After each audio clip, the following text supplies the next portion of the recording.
Hello. I'm Floyd Wooderson. Thank you for being here. If you haven't already, please like, subscribe, and hit that bell notification to stay in the loop as new chapters are added weekly. But until then, enjoy your time amongst the wolves of Hemp Street. Chapter 1.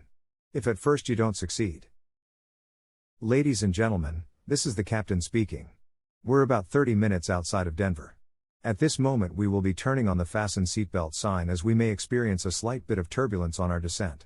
If you could please take your seat and fasten your seatbelt, we should be on the ground shortly. Thank you for flying with us.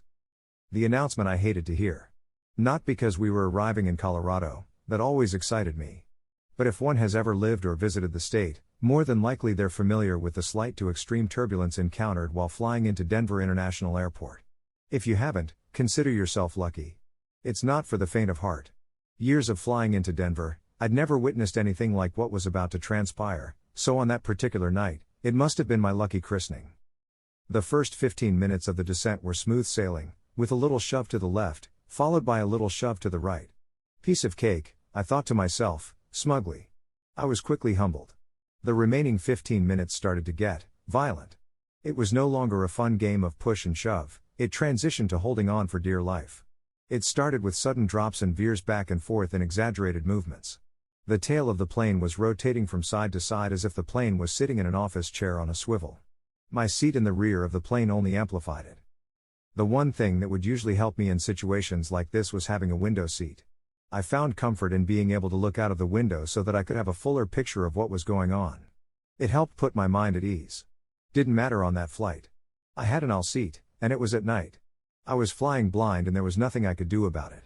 I wanted to resort to Plan B.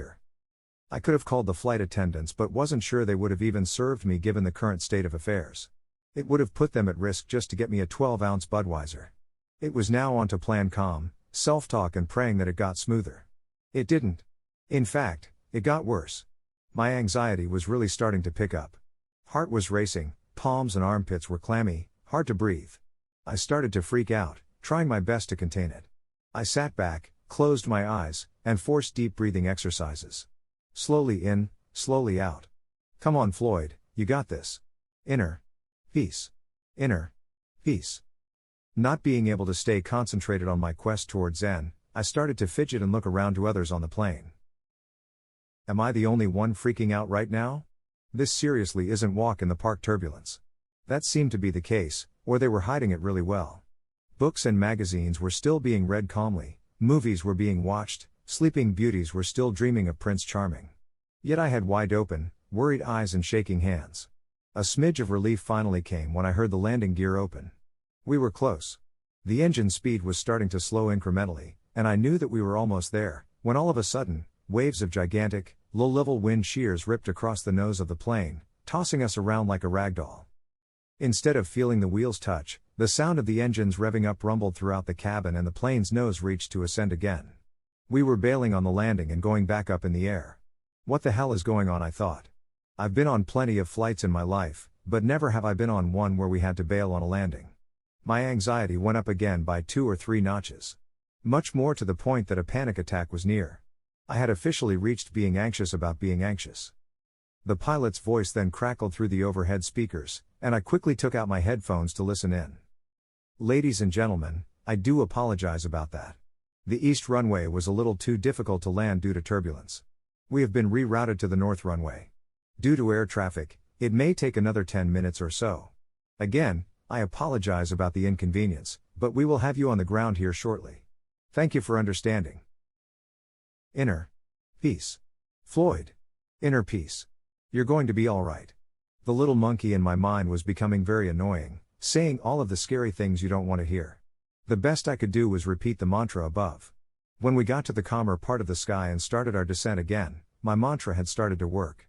I could feel my heart rate slowing down and a wave of tranquility rushing through me. The 2 runway approaches were literally night and day. Why we were originally forced to go through Dante's Inferno instead of a Bahamas beach, I don't know.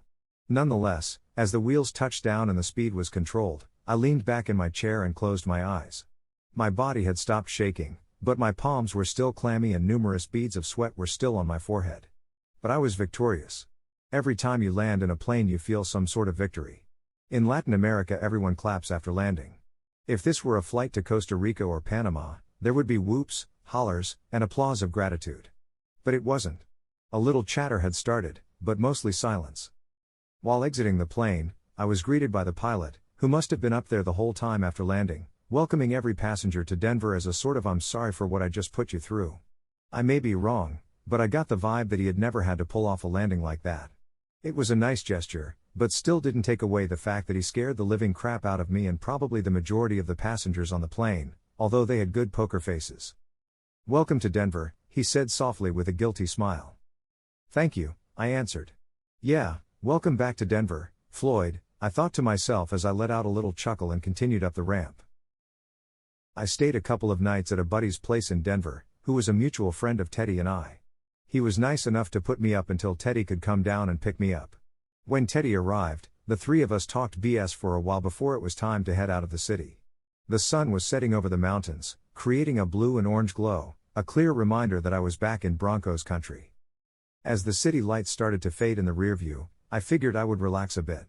The calm interstate and ever-settling darkness should have done that. But all I could feel was the anticipation rising. My first day of work started early the next morning and I was both nervous and excited. I had hundreds of questions to ask, and I wanted the answers now. "So are we growing for rope and stuff?" "I mean, that was my impression," I asked Teddy. "Nah man. That's definitely around, but we're strictly growing for CBD," he said. "I saw signs of CBD when I was in Arkansas a couple of weeks ago. I couldn't believe it. Yeah, it's taking off, especially out here. We're really at the forefront of the movement. Us Oregon and Kentucky, that is." "Is this a big deal?" "I mean, I know it's cannabis, but..." "Oh yeah, dude. This is where it's at right now. It's taking off." "And you've been at this ever since I left?" "Basically, yeah. I think I started about a month or so after you were gone. I'd been away for a year and completely forgotten about anything related to CBD. I was very well versed in THC, smoking it, but not its non-psychoactive cousin. In my absence, it appeared that America had taken drastic steps forward in the cannabis industry, in particular the hemp side. I clearly knew I would be working with hemp, but beyond that, I had no idea what I was getting into. I really went into this farming job blindly. I just needed a job and to be back in Colorado. That was my main priority. The following day would be my first little dose of the reality that I'd signed up for. I just buckled into the CBD roller coaster and it was clicking up the first hill.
Chapter 2. Looking West. I knew that I wanted to move to Denver when I was 17. I've been visiting Colorado my whole life due to my grandparents and aunt living in Colorado Springs and my uncles residing in Denver. In my younger years, before my grandparents passed, my grandpa would take me to Manitou Springs, a cute little mountain town on the edge of the city. Well, it was a cute little town. Now it's heavily overrun by tourists, construction work, and the ever-present homelessness crisis. What was once quiet and quaint is now busy and intrusive. However, there are two places that Grandpa would take me that still exist there today: Manitou Springs Penny Arcade and Navajo Store Gifts, now Mountain High Gallery and Gifts. The arcade hosted a 25-cent Star Wars game in which you became Luke Skywalker in his epic battle of the Death Star. I was obsessed with it. I don't even remember playing any other games in that arcade. As one would guess, the Navajo shop had a much different feel to it than a dogfight between an X-Wing and TIE Fighter. There was something about this shop, something spiritual. The indigenous flute and drums as the soundtrack, the homemade clothing and jewelry, and the smell of sage really lured you into the culture. Up on the walls were beautiful paintings depicting mountain scenes, wolves, hawks, villages, and the traditional headdresses. I believe those young moments in that store molded me into a newfound respect for and fascination with Native Americans and their way of life. When my parents and I would head up to Denver, my uncles would chauffeur us around to their favorite restaurants, historical sites, parks, the zoo, museums, etc. Denver had it all. Something in the air during those summer months made it so gravitating. The lack of humidity, for one, made it an ideal destination to escape the drenching sweat of the Midwest, with the only downfall being the proximity to the sun. If you weren't careful, you could turn into a sunburnt lobster in no time. 2. The streets of Denver were constantly bustling with activity. Everyone around had huge smiles on their faces, whether they were heading to Wash Park for an afternoon of fun or packing their car for a weekend trip into the nearby Rocky Mountains. Bikers and joggers were out in full force getting in their afternoon workout, and cafes and restaurants had full patios with beers and happy hour bites being consumed. The atmosphere was magnetic and addicting. Denver was it. Colorado was it. I never wanted to leave. I wanted to live, or at the very least spend more than just a week out there. On every single drive back to KC with my parents, I would look at the mountains for as long as I could. I had about 2 hours, depending on the weather, until Pikes Peak would disappear over the horizon. What was once a spectacle you had to look up at, was now a small smudge easily mistaken as a distant cloud. At that point I would turn around in my seat, crank up the volume on my Walkman, and daydream about the time I would return. I ended up moving to Denver in November of 2013 and loved it from the time I drove in. It was fresh and exciting, just as I had imagined it. There were hardships, that's for sure, but it was a start to a new life. People were flocking in from all corners of the country, and it had become the most desirable city in America in which to live. The real estate market in Colorado had been on a consistent, somewhat upward trajectory, but that would change after the turn of the year. On January 1, 2014, I was driving down Broadway after just leaving my Broadway Junction apartments. My first stop was to get gas at the 7-Eleven at the Iowa Avenue intersection. It was there that I noticed news vans and hundreds of people in a line outside of a shop, at the time called Evergreen Apothecary. I had no idea what was going on. After my tank was filled, I continued my drive south and took a left onto Evans Avenue, following it down until I witnessed a similar phenomenon at a place called City Med, now Starbuds. A long queue of people, visible breath, and parka jackets while obviously waiting to enter under the large sign. My curiosity got stronger. What the hell's going on? A quick Google search of January 1st Denver and I found my answer. The first recreational marijuana dispensaries had opened for business. It was a day in the history books for legal marijuana, and I was caught completely off guard. As someone who took part in 420 activities back then, honest to God, I did not move out to Colorado for that sole reason. The timing was completely coincidental. Or maybe, as a philosopher would say, the stars had aligned. One thing was for certain though, Colorado's green rush had begun. If Denver wasn't popular before, it was now on the world's radar along with Washington State, which had been with Colorado on this particular legalization journey. 2014 and 2015 saw record growth and influx to the state, tallying around 100,000 new Colorado residents. Colorado became the second fastest growing state in the country behind North Dakota and was on pace to take the top spot. The first year of recreational marijuana drew in around $700 million of tax revenue, and investors started to take note. Pot shops started to open on every corner next to a Starbucks, and new luxury apartment complexes were breaking ground all over the Denver metro area. At any one point, 2 or 3 dozen construction cranes were visible from Interstate 25, or as Californians call it, the 25. That was when real estate prices started to skyrocket. When I arrived, I lived in one of those luxury apartment complexes in a 2-bedroom that cost $1,700 a month. That about bankrupted me then, and we had 3 people living there. I shared a bedroom with one of my college buddies, and the other bedroom was taken by one of his co-workers. We all agreed to pay $600 a month to cover the costs, and now the same 2-bedroom apartment in 2022 costs $2,300. In 2014 everyone was talking about pot. Dabs had just started to take off, open vape started to hit the shelves and the streets, and eighths were going for under $20 at certain dispensaries. A cannabis connoisseur would probably scoff at that particular product, and especially the dispensary that it came from, but the stuff did the trick for me. Basically, deals were all over the place with supply outweighing demand, surprisingly, suppressing the pricing, until taxes were figured in. The government could essentially tack on as much tax as they wanted to, the weed would still get bought, especially from out-of-staters coming in. But for some, they would still head to their black market dealer to avoid the astronomical tax burden. But what really started to catch my eye, rather than just the smoke, was the money and entrepreneurial opportunities within the legal cannabis industry. Although highly speculative, the so-called pot stocks had skyrocketed in value and were making people millionaires overnight. They were essentially cryptocurrency before crypto became a thing. But pot stocks weren't the only opportunities.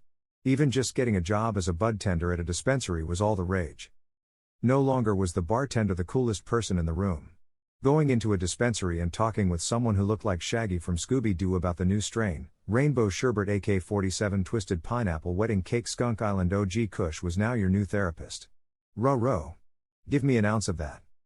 Now take Shaggy and put him in a bar-like place where you would go to take single hits of weed like you were taking shots of tequila or whiskey. That was the constant vision I had in my mind. Picture this, you walk into a bar/lounge, and instead of a wall of your favorite spirits, there are filled jars of all different kinds of your favorite Mary Jane. You then tell the bud tender that you want one OG Kush please, they hand you a small disposable one-hitter, break off a small hit of a nugget, and hand it to you. That'll be $5 on it. This may not be the most economical and logical situation for the format of a weed lounge, but that's what I daydreamed about. Well, I ended up just smoking it instead. My ideas never came to fruition, and I instead continued my job at the time, slinging burgers and beer at the best burger joint in town. It wasn't until a couple years later, in late 2016, that I had an amazing opportunity at a rooftop venue near downtown Denver. It was the opportunity that helped grease the path for me and my future. Chapter 3. Teddy and Julien. The cherry cricket was my main source of income for 3 years. However, I had plenty of side gigs that were supposed to eventually pull me out of the hospitality industry for good. One of those was being a DJ. I lived in a household with 3 other musician buddies also trying to make a name for themselves during a new revival of the Denver music scene. Our house had a reputation, much like a college party house passed down year after year. My DJ roommate and I were slowly but surely increasing gigs in conjunction with our main Sunday night residency at a bar in the Reno district. Because I worked for another music collective at the time and was in the service industry, I had a lot of connections. Some would pan out for us, others wouldn't. That was the name of the game. But an opportunity finally ended up falling into our laps at the right time. My good buddy and bartender friend from the cricket, Teddy, had told me about a need for DJs and sound guys for a rooftop event center close to downtown Denver. One of my roommates and I jumped on it. Teddy and his girlfriend Faye, who also worked at the cricket, had been working as bartenders at the rooftop for the past several months, with the eventual plan of working there full time. Teddy was on the shorter side of things, but he was jacked, resembling an army ranger. He had spent time in Thailand learning Muay Thai deep in the rainforests of Chiang Mai, truly encapsulating the monk/warrior mentality present in Buddhism and Taoism. He always had a smile on his face and rarely was seen angry. He was always bubbly and creating laughs if no one else was dishing them. The first time actually hanging out with him was when he came over to a house party of ours. At the time, he had just started at the cricket and was in the phase of meeting his new co-workers and friends. Our house was packed, but when I scanned the basement, I noticed him playing beer pong with some fellow cricketers and some of my roommate's friends. The drink, coupled with gin and juice vibrating the basement, was clearly doing its job, with smiles and laughter all around. I don't even know if I spoke to him that night, but soon after we started to develop a friendship. Julien was an old-school hippie. He was in his mid-40s with long dark hair and had spent a good portion of his middle years as the frontman for a pretty well-known reggae band. They toured the country, playing at dozens of famous venues and festivals, with a special affinity for the cities of Athens, their hometown, San Francisco, Asheville, and Denver. The band was not your white boy reggae type. They considered themselves aligned with the Rastafarian movement, channeling their inner Lee Perry, King Tubby, and the Gladiators. Their message was focused on healing, reaching our highest potential as humans, and maybe the occasional dig at the government. When Teddy still rocked his green footlong mohawk, and banged the drums in a rock band, he and Julien met in the city of the Georgia Bulldogs. By chance, they both ended up in Denver. Julien ran the rooftop as event manager with his girlfriend at the time. She ran a small boutique art and clothing store on the top floor, with the stairs to the rooftop just outside her doors. Her store was like walking into a mystical land. As soon as you walked in, burning sage filled your nostrils and the sounds of Emancipator subtly played in the background. Beautiful faux fur clothing and intricate jewelry lay around, and fine art with a rustic tone hung on the walls. She was incredibly sweet and welcoming, always with a smile on her face. Her shop was incredibly important for the operations of the rooftop and its events. It not only housed the sole 2 bathrooms for party guests to use but also was the location for the in-house party bud tender. Yes, you read that right. In-house party bud tender. At the time of this writing, things may have progressed since late 2016, but back then it was unheard of. It wasn't like some sort of 420 speakeasy either. This was advertised to the public through some sort of loophole, good relations with authorities, and or it being a private event space. The rooftop was legally cleared to have consumption and an on-site bud tender for events. JULIEN was on a cannabis movement, and his sole focus was making the rooftop the 420-friendly event center. During my 6 or 7 month tenure at the rooftop, I worked our inaugural Halloween party, New Year's Eve, random concerts, the start of a cannabis championships after party, before a blizzard had other plans, the first 420 on the block, company launch parties, and countless more. DJing was my main role, but I also did security, booze runs, and learned the basics of sound production and event management on the fly. Basically, I wore multiple hats. It was at a launch party, though, that I got introduced to CBD. I didn't know it at the time, but JULIEN and a guy named Nathan, who will come up later in the book, were starting a CBD marketplace, the first of its kind. It was called Global Hemp Trade. When I walked up to the bar after just arriving for the night ahead, I noticed 5 or 6 mason jars stacked to the brim with green bud. My first inclination was that it was THC flower. It wasn't out of the ordinary to have weed there. Clearly, we had a bud tender at most events. But that was contained and regulated. This was out in the open, at the bar, free for the taking. Is this all weed? I asked Teddy, confused. Nah, it's CBD, he said, as if I knew what that was. What's that? It's another cannabinoid like THC, it just doesn't get you high. Well then what's the point? He laughed with somewhat of agreement. It has dozens of health benefits and people who don't want to get high can take it. It seems to be gaining popularity. That fondue fountain over there, all of that chocolate has CBD in it. I looked over my shoulder and sure enough, there was a huge fondue fountain with dark rich chocolate flowing down from the top. Fruits, pretzels and crackers were scattered around at the base for a quick dunk before continuing onto the dance floor. The day after that event, the fondue fountain was still there, and the chocolate had hardened. Teddy and I broke off a Hershey's-sized square or two, wondering what the effects would feel like. An hour or so later, at a taco joint it started to creep in on me. It was nothing intense, but I could feel it. Imagine a heated blanket wrapped around you and a hot cup of hot chocolate. Relaxing, right? Unfortunately, by 420 on the block, JULIEN and the rooftop's owner were at odds. They had different visions of what the rooftop could and should be, halting what could and should have been for our residency and my ticket out of the cricket. At that point, Teddy and Faye had basically been fired from the restaurant and had transitioned to the rooftop full-time. The closing of the rooftop was much harder for them, as I still had a job, although it didn't last long after that either. But I didn't get fired. Since February of 2017, I'd been in the process of applying for a working visa in Australia. After a daunting process of getting my passport renewed, saving enough money, providing proof of transport to Australia with a means to leave, obtaining international health insurance, revamping my resume, applying for a new credit card, and eventually paying for and applying to the visa itself, it got approved in less than 24 hours. The closing of the rooftop was only further clarification that it would have eventually ended for me anyways, and Australia was indeed happening. I left America in June of 2017 and returned in June of 2018, with barely $100 to my name and 2 maxed out credit cards. I was living paycheck to paycheck at the end of my time in Oz, having to buy my flight home from Sydney to LA less than 2 weeks until my visa expired. I stayed 2 or 3 days in LA with one of my brother's friends, using credit card points to pay for my final flight home to KC. I was broke. I needed a job. I wanted to be back in Colorado. While scrolling Instagram, I had seen that while I was away, Teddy had moved to rural Colorado and was working on a farm. I asked him if there were any job openings, even if it meant hard labor. He got back to me a week or so later saying, "Actually, I think so."